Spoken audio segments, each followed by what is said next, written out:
बिस्मिल्लाहिर्रहमानिर्रहीम।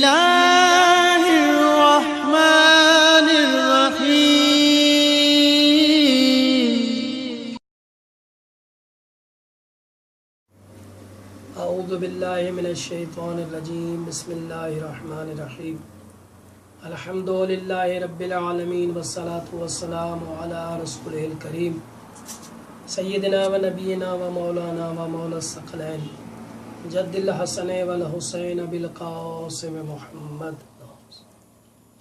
व अला अहले बैत तय्यबीन अत्ताहिरीन अल मासूमीन अल मज़लूमीन व लअनतुल्लाहि अला आदाइहिम अजमईन मिनल आन इला क़ियाम यौमिद्दीन। अम्मा बाद।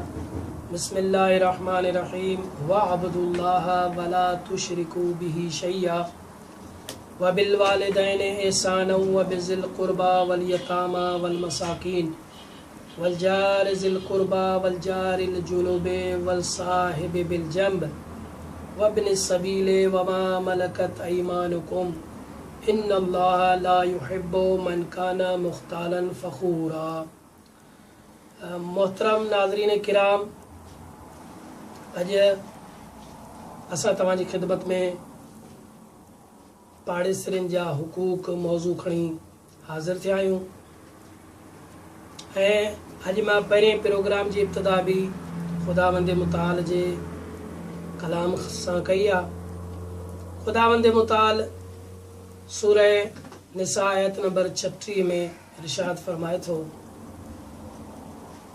अल्लाह जी इबादत कयो ऐं उन सां गॾु कंहिं ॿिए खे शरीक न बणायो, ऐं वालिदैन सां एहसान कयो, पंहिंजे रिश्तेदारनि सां एहसान कयो, यतीमनि मिसकीननि ऐं पंहिंजे क़रीबी पाड़ेसरियुनि सां एहसान कयो, ऐं जेके तव्हांजा परे वारा पाड़ेसरी आहिनि उन्हनि सां एहसान कयो। मुंहिंजा दोस्तो अज़ीज़ो, हिन आयत में सूरह निसा जी आयत नंबर 36 में ख़ुदावंद मुताल जेको हुकुम ॾिनो आहे पाड़ेसरनि सां एहसान करण जो, हुस्न सलूक करण जो, उन्हनि सां जेके उन्हनि जा हुकूक आहिनि उन्हनि खे अंजाम ॾियण जो।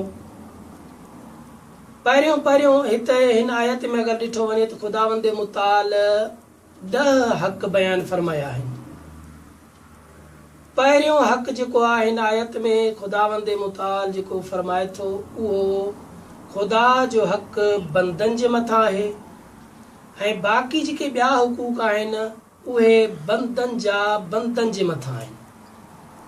जीअं ख़ुदावंद मुताल जी जो इरशाद आहे, वअब्दुल्लाह वला तुशरिकू बिही शैया, अल्लाह जी इबादत कयो ऐं उन सां गॾु ॿिए कंहिंखे शरीक न बणायो।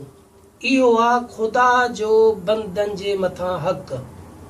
त बंदो ख़ुदा जी ही इबादत करे, ख़ुदा जी ही इताअत करे, ख़ुदा खां ही मदद घुरे। ख़ालिक भी हुआ, मालिक भी हुआ, राज़िक भी हुआ, रब भी हुआ। हाणे इहो आहे ख़ुदा जो बंदनि जे मथां हक़। हाणे बंदनि जे लाइ ज़रूरी आहे त ख़ुदा जी ही इबादत कनि ऐं उन जी ही इताअत कनि। हीअ आहे ख़ुदा जो बंदनि जे मथां हक़। हाणे अॻिते जेको आयत जो ॿियो हिसो आहे ऐं ॿियो मरहलो आहे उहो शुरू थिए थो बंदनि जे मथां हक़ कहिड़ा आहिनि। मां फ़क़ति पाड़ेसरियुनि जा हुकूक, छो जो इहो ई मुंहिंजो मौज़ू आहे, इहो तव्हांजी ख़िदमत में अर्ज़ु करिणो आहे, पर तबरुकन तौर मां आयत खे पढ़ंदो हलां त जो आयत जो जेको ॿियो मरहलो आहे उहो शुरू थिए थो त तव्हां वालिदैन सां एहसान कयो, पंहिंजे रिश्तेदारनि सां एहसान कयो, यतीमनि सां मिसकीननि सां, वल जार ज़िल क़ुरबा वल जारिल जुनुब, ऐं तव्हां एहसान कयो पंहिंजे वेझड़ा जेके तव्हांजा पाड़ेसरी आहिनि उन्हनि सां, ऐं जेके तव्हांजा परे वारा पाड़ेसरी आहिनि उन्हनि सां एहसान कयो। हिते ख़ुदावंद मुताल एहसान करण जो वाज़े हुकुम ॾिनो आहे।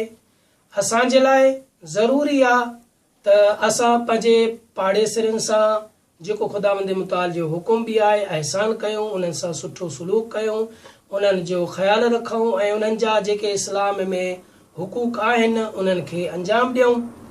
मुंहिंजा दोस्तो, हिते असांजो मौज़ू जेको आहे सो इन ॻाल्हि ते अची पहुतो, ख़ुदावंद मुताल फरमाए थो पंहिंजे क़रीबी पाड़ेसरनि ऐं जेके तव्हांजा परे वारा पाड़ेसरी आहिनि उन्हनि सां अहसान कयो ऐं उन्हनि जा हक़ अंजाम ॾियो।